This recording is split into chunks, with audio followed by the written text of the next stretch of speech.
D நகர் தியாகராய நகரை பொறுத்த வரைக்கும் அங்கே தாவேக்காவினுடைய பொதுச் செயலாளர் என் ஆனந்த் நிற்கிறாரு. ஸோ அவரும் கொஞ்சம் கணிசமாக கவனிக்கப்பட்டவர்ன்றதுனால அவர் இந்த முறை டி நகரில் நிற்கிறாரு. அப்படிங்கிறதுனால டி நகர் கொஞ்சம் கவனிக்கப்படுது. அதிமுக சார்பில் சத்யா அவர்கள் நிற்கிறாரு. அதுவே இந்த பக்கம் திமுக சார்பில் ராஜா அன்பழகன் அவர் நிற்கிறாரு.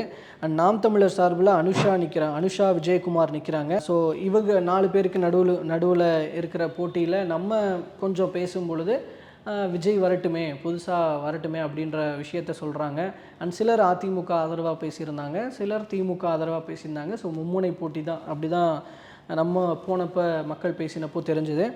அதே போல் தான் தற்போது தியாகராய நகரில் 1,54,943 வாக்காளர்களில் சாம்பிள்ஸ் எடுக்கப்பட்ட விகடன் சாம்பிள்ஸில் 400 பேரில் 135 பேர் இரட்டை இலைக்கு ஆதரவாக சொல்லியிருக்கிறாங்க. ஸோ திமுகக்குள்ளே இரட்டை இலைக்கு போக சாதகமான தொகுதிகளில் இது ஒரு முன்னாடி இருந்த ஓரிரு தொகுதிகளுக்கு அப்புறமா இந்த தொகுதி வருது. 135 பேரோட ஆதரவோட இரட்டை இலை முதலிடத்தில் இருக்குது. 2வது இடத்துக்கு தாவேக்கா வருது.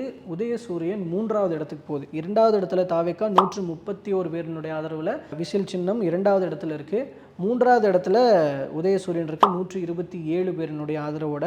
டிஃப்ரென்ஸ் அப்படிங்கிறது ஒரு 4-5 அந்த ரேஞ்சுக்கு தான் 3 பேருக்குமே இருக்குது. பட் இதில் முதல்ல ஏடிஎம்கேவும் 2வது டிவிகேவும். ஸோ போட்டின்றது ஒருவேளை இங்கே ஏடிஎம்கேக்கும் டிவிகேக்கும் இருக்குமோ அப்படிங்கிற மாதிரியான விஷயம் இதன் மூலமாக புரிஞ்சிக்கப்படுது.